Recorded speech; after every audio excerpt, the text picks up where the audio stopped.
dimuliakan dan dicintai oleh Allah Subhanahu wa taala. Amin. Amin ya rabbal alamin. Amin. Amin ya rabbal alamin. Alhamdulillah, malam ini adalah malam yang ke-29. Berarti insya Allah tinggal 2 malam kita salat tarawih. Terasa apa tidak? Terasa. Ya terasa lah. Kalau ada yang mengatakan tidak terasa, itu pertanyaan. Saya tidak rasakan, ya memang tidak puasa dia. Ya. Sangat terasa Bapak Ibu, tetapi insya Allah tentu kita berdoa semoga tahun depan kita bisa mendapatkan bulan Ramadan lagi. Amin. Amin ya rabbal alamin. Hadirin yang berbahagia, salah satu binatang yang punya manfaat, bahkan di dalam Al-Quran dijelaskan, yaitu lebah. Bahkan lebah ini menghasilkan madu.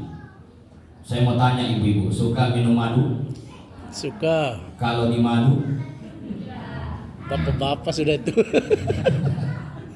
ibu-ibu tidak suka minum madu karena dia tahu bagaimana manisnya madu itu. Tetapi ia tidak suka di madu karena ia juga mengetahui betapa pahitnya dia. Betul Ibu? Makanya Rasulullah Sallallahu Alaihi Wasallam menjelaskan di dalam sebuah hadisnya, al-mu'minu kan nakhlati. Orang beriman itu seperti lebah. Kenapa orang beriman diibaratkan seperti lebah? Ada 3 unsur yang dimiliki oleh lebah yang sama dengan sifatnya orang-orang yang beriman. Yang pertama, ta'kulu thayyiban. Lebah itu hanya memakan yang baik-baik. Dia ambil dari saripati bunga yang terbaik. Dia mencari makanan yang baik, tidak makanan yang tidak baik. Orang beriman seperti itu. Orang beriman hanya memakan makanan yang baik. Bukan hanya sekedar baik, tetapi halalan thayyiban. Halal sekaligus baik. Karena ada makanan dia halal tetapi tidak baik. Apa itu?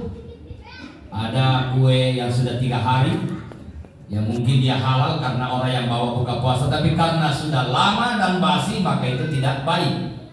Sebaliknya ada yang baik tetapi tidak halal.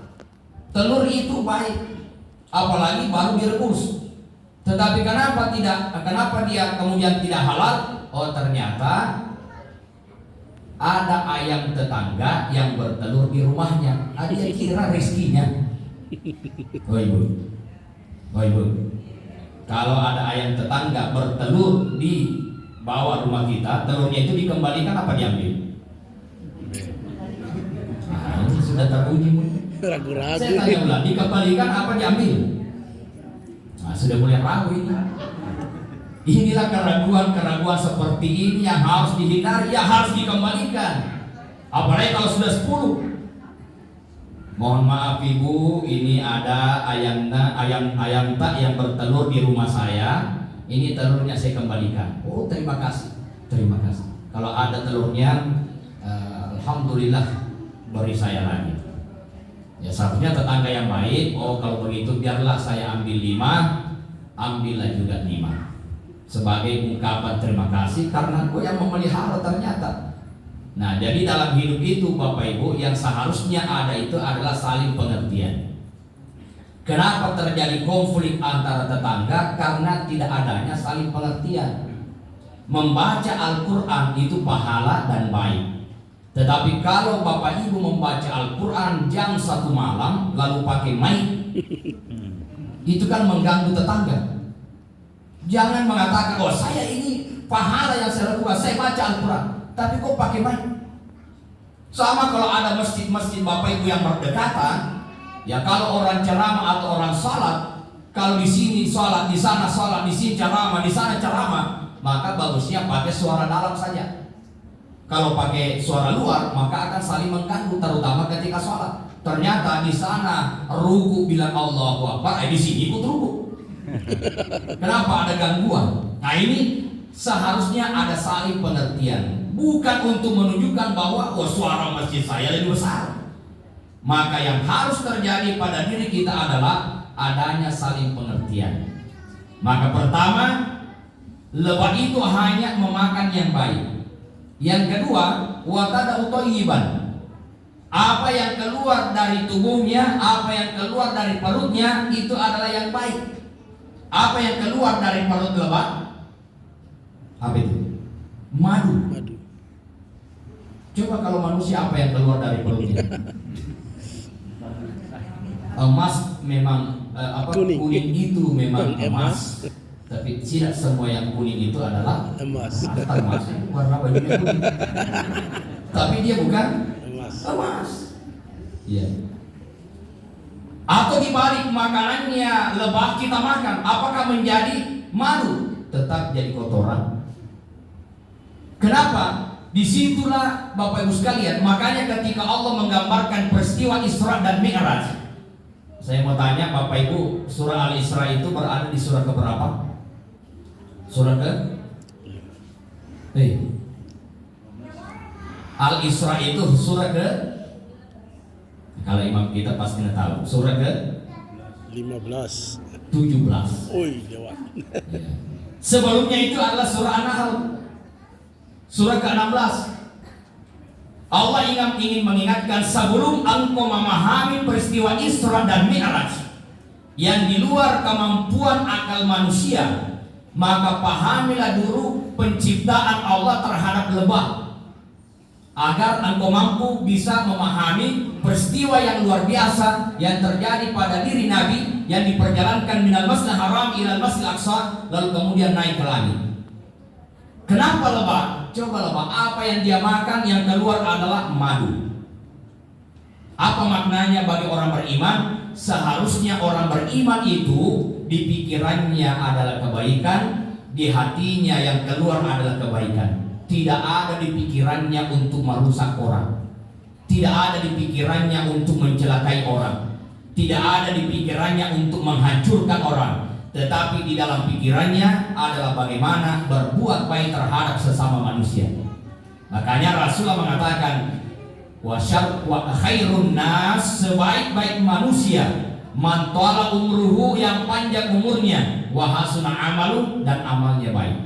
Wa syarrun nas, dan sejelek-jeleknya manusia, man tala umruhu, yang panjang umurnya, wa sa'a amaluhu, tetapi amalnya jelek. Ya, saya doakanlah Bapak Ibu yang hadir ini insyaallah umurnya sampai 300 tahun ke depan. Amin. Aja nama kami. Kira-kira 300 tahun mau apa 300 tahun? Ya. Orang tua kita saja Haji Basri total umurnya berapa? 78 tahun. Itu baru 78. Kenapa tahu Ustaz ya? Saya tanya para kumpulan. Saya sudah tanya, ternyata 70 tahun. Alhamdulillah masih kuat sholat, masih hadir berjamaah. Alhamdulillah bisa melihat keberhasilan anak dan cucu. Alhamdulillah. Tapi coba 300 tahun, 150 tahun ada yang sampai 150. Saya belum pernah dapat. Yang 90 tahun saja jauh mana nih, satu persatu giginya sudah meninggalkan tempatnya. Ya, pendengaran, penglihatan, kekuatan semuanya sudah berkurang. Itu artinya memang dunia ini sementara. Tapi ingat, memang dunia adalah tempat sementara, tetapi sangat menentukan kehidupan kita selanjutnya. Itu sebabnya Nabi mengatakan, inna dunia, sesungguhnya dunia ini balagun ilal akhirah. Itu adalah perantara yang akan mengantarkan kita di akhirat. Nah, yang ketiga yang dimiliki oleh lebah itu adalah idza waqa'at ala audin lam taksir. Jika dia hinggap di sebuah dahan, maka dia tidak merusaknya. Itulah lebah.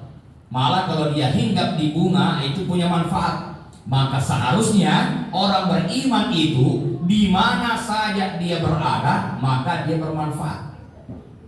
Kalau bapak-bapak tidak hadir di sebuah tempat lalu orang mencari, berarti itu tanda baik. Kenapa? Kita punya manfaat ketika hadir. Tapi kalau orang mengatakan, "Aku kasih," Datang lagi. Ada ini sih. Oh, berarti ciri-ciri ada apa dengan kita? Boleh jadi kita yang selalu hadir kalau di pengantin di acara-acara seringnya membungkus kue. Boleh jadi, oh itu salah satu tanda. Columbus. Ya. Karena ada juga sifat seperti itu ya. Dimanapun dia berada pasti bawa kantong-kantongan. Ya. Ketika sedikit saja pandangan orang lengah terhadapnya, burongko 10 bungkus. Nah itu juga masalah. Sehingga orang mengatakan, oh hati-hati, ada nih ya, hati-hati. Nah hadirin yang dimuliakan oleh Allah. Karena itu juga Rasulullah SAW menyampaikan salah satu min makarimil akhlak indallah. Ada 3 sifat yang ketika dimiliki sifat ini maka kita termasuk orang yang mulia di hadapan Allah. Apa itu? Pertama kata Nabi, anta'fuwa amman zalamak, memberi maaf kepada orang yang menzalimi. Walaupun ini berat. Bapak Ibu, kalau ada orang yang mengambil tanah kita, mampu maafkan apa tidak? Sulit kayaknya. Susah. Jangankan itu, kita saja. Ibu-ibu saya ingatkan ini, ada pesan Nabi kepada anaknya. Wahai anakku Fatimah, jika engkau marah terhadap suamimu di waktu duhur, maka usahakan maafkan suamimu sebelum waktu asar tiba.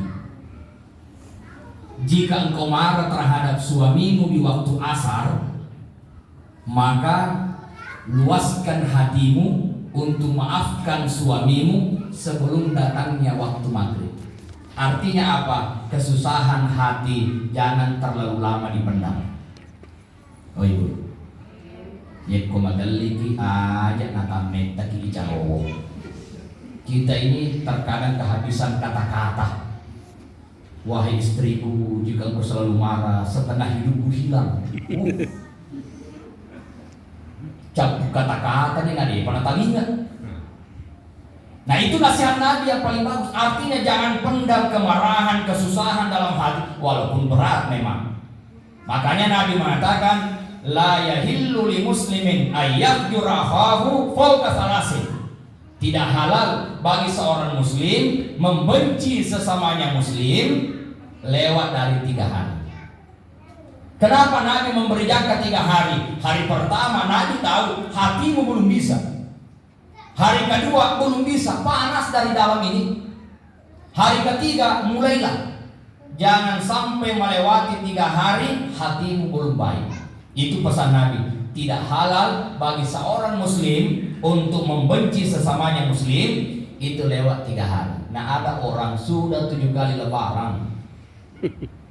Sudah 7 kali lebaran, belum pernah jabat tangan, belum saling memaafkan sampai anak cucunya. Kira-kira mau tunggu apa? Apa mau tunggu malaikat maut? Akhirnya terlambat untuk saling memaafkan. Maka nanti momentum Idul Fitri ini Bapak Ibu memaafkan. Yang punya saudara jauh, yang merantau di sini, ada saudara di kampung, teleponlah. Ya, telepon kakaknya, telepon adiknya, mohon maaf tidak sempat pulang, kita saling memaafkan. Yang masih hidup orang tuanya lalu tidak serumah, orang tua jauh, mendekati lebaran ini, minta nomor rekening. Wahai ibu, tolong kirimkan nomor rekening, ada THR.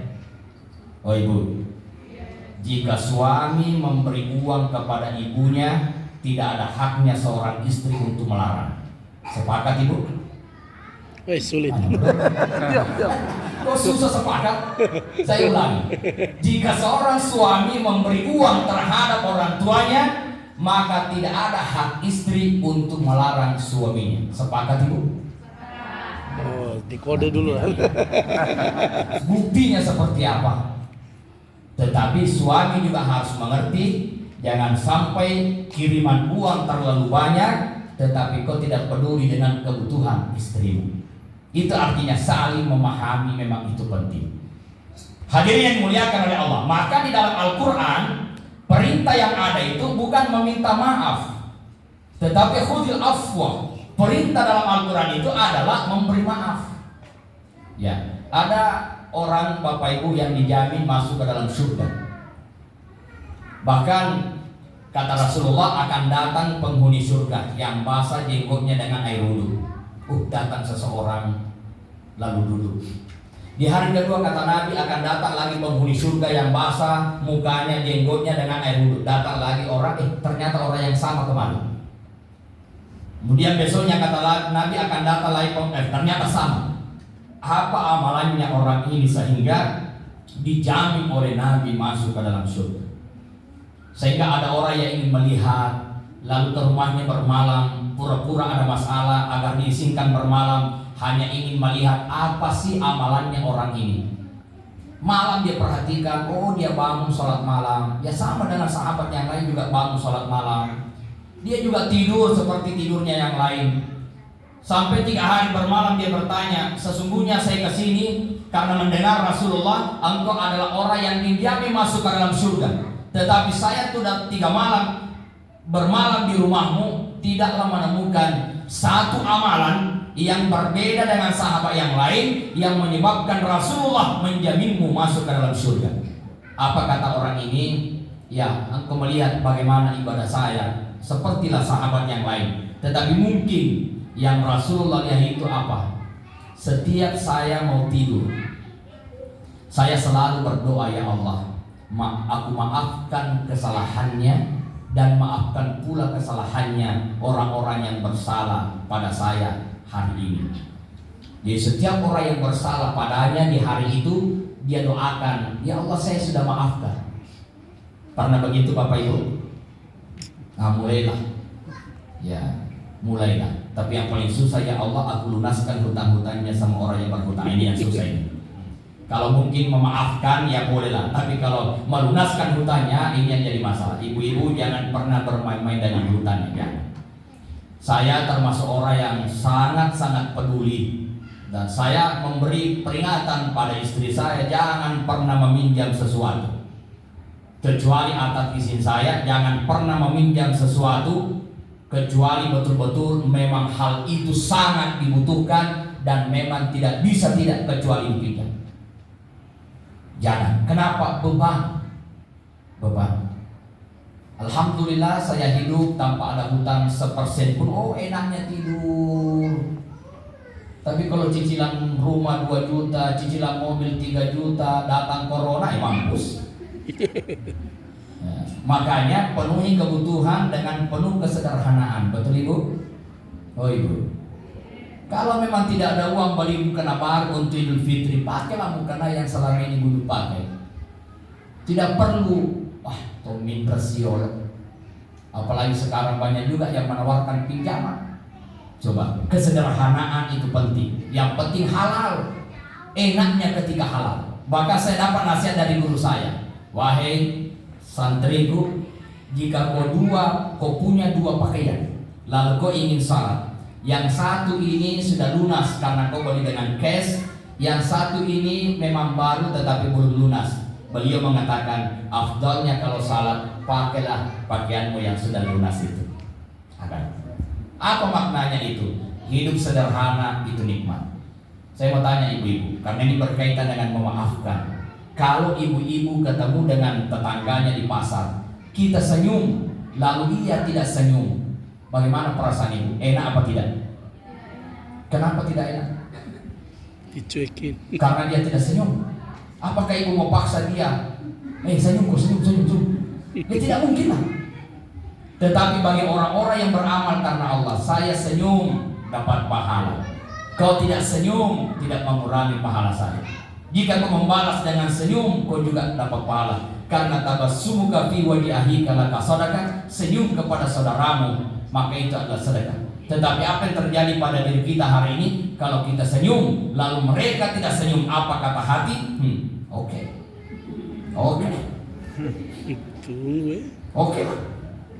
Akhirnya besoknya katamu, tetangganya yang senyum, dia lagi yang tidak senyum. Kata tetangganya, oke juga. Akhirnya sama mereka mengatakan, oke sih. Akhirnya sama-sama ketemu lagi, tidak ada yang saling ngomong. Padahal Bapak Ibu, kenapa harus terpengaruh? Kita senyum saja. Dia balas atau tidak, terserah. Ya, susah apa tidak ini? Ya susah kalau tidak dibiasakan. Saya sudah biasakan, saya senyum kepada orang, dia tidak senyum, ya santai saja. Saya sudah dapat pahala ya Allah. Ya, karena ada juga orang memang dia sudah senyum tapi tampannya memang seperti itu. Ya, macam ini nanti mata musuh mau virita. Ya. Yang kedua, boleh jadi memang dia melihat kita, tetapi pandangannya ini tidak sampai pada otaknya. Sehingga terkadang itu ada orang yang berlalu lalang di depan kita, kita tidak perhatikan siapa orang itu. Sehingga kita bertanya, kau tidak hadir? Ya, saya hadir. Saya lewat di depan kau lihat, sebenarnya mata melihatnya, tetapi karena dia lambat respon ke otak. Kenapa? Mungkin saat dia memandang, bukan itu yang dia pikirkan, tapi yang dia pikirkan adalah akhir bulan cicilan menunggak. Nah, sehingga itu tidak sampai ke otaknya. Maka jangan mudah tersinggung. Jangan mudah hadapi hidup ini dengan santai. Saya juga kalau ceramah santai. Bapak Ibu mengatakan ceramahnya baik, alhamdulillah. Bapak Ibu mengatakan ceramahnya tidak baik, ya terserah. Ya, saya juga diundang ke sini. Mau puji mengkaninga, alhamdulillah. Dia tak puji mengkaninga, ini malipaw. Tercecele suka pandai. Jadi jangan susah hidup, jangan. Hidup itu nikmati saja. Nah, diri yang dimuliakan oleh Allah Subhanahu wa Ta'ala. Yang kedua, itu yang pertama, memberi maaf kepada orang yang menzalimi. Kalau kita mampu, maka kita mendapatkan kemuliaan di sisi Allah. Yang kedua, waktu dia man qata'an, waktu dia man mana'an, memberi kepada orang yang tidak memberi. Bapak Ibu, jika ada kue, kita punya dua tetangga. Sebelah kanan ini orangnya sering juga memberi kita kue, tapi yang sebelah kiri ini kikirnya luar biasa. Dia tidak pernah memberi kita kue. Nah, kue yang ada di sisi kita dan sebenarnya kita ingin memberi. Nah, pertanyaannya kepada siapa yang kita beri? Yang di sebelah kanan yang juga sering memberi, atau yang sebelah kiri yang kikirnya luar biasa? Sebelah kanan atau kiri? Balas jasa dulu lah. Nah, kita seringnya memberi kepada yang Kikir. yang sering memberi. Itu artinya balas budi.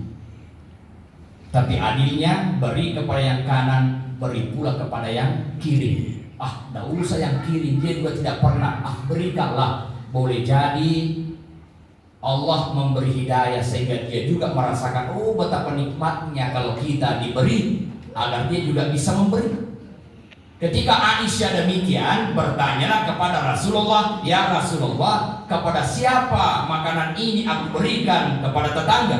Maka beliau Rasulullah menjawab, utamakan siapa yang paling dekat pintu rumahnya dari pintu rumahmu.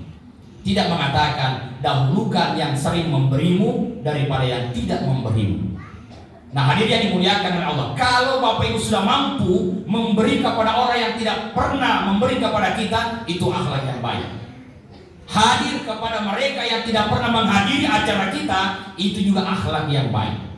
Nah, inilah yang harus kita tanamkan. Berbuat baik, jangan berharap pahala balasan dari manusia, tetapi hanya berharap balasan dari Allah. Yang terakhir adalah watasila man qata'ah, menyambung silaturahim kepada orang yang memutuskan silaturahim. Ini juga akhlak yang baik. Biasanya kita ini Bapak Ibu sering mengundang orang, yang diundang siapa? Yang juga sering mengundang kita. Datang kepada orang yang juga sering datang kepada kita. Maka momentum Idul Fitri ini Bapak Ibu, kita saling memaafkan antara tetangga. Oh Ibu, jika ada tetangga yang kau benci hari ini, maka insya Allah malam Lebaran bawakan ketupat. Jika saya punya salah, maafkan, ini hadiah. Makanya kata Nabi, saling memberilah kalian agar kalian saling mencintai. Nah, itu salah satu metode atau cara agar kita saling mencintai antara sesama. Maka saling memberilah hadiah agar kalian saling mencintai. Akhlak-akhlak seperti inilah Bapak Ibu sekalian yang harus kita miliki agar kita tidak hanya mulia di hadapan manusia, tetapi insya Allah kita akan mendapatkan kemuliaan di sisi Allah Subhanahu wa Ta'ala. Semoga bermanfaat. Wabillahi taufiq wassa'adah. Assalamualaikum warahmatullahi wabarakatuh. Waalaikumsalam warahmatullahi wabarakatuh.